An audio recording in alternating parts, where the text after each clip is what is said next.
Herkesin sevdiği gönlünde saklı. Aşık maşuna sitemde haklı. Sevenin var ise sende kundaklı. Gönlümde sır ettim adını senin. Vechini tarife kelime yetmez. Gözümün manası serimden gitmez. Sensiz hanemin de bacası tütmez. Adını sır ettim gönlümde senin.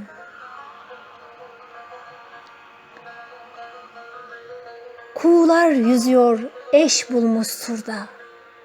İnsan sevdiğini kaptırmaz kurda.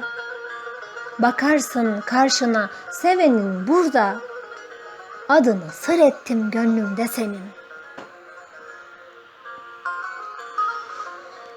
Ozan Maralı'nın gönlünde yatan, sen bir sarraf oldun cevheri tartan, özümdeki gamı, kederi atan, adını sır ettim, adını sır ettim gönlümde senin, gönlümde senin.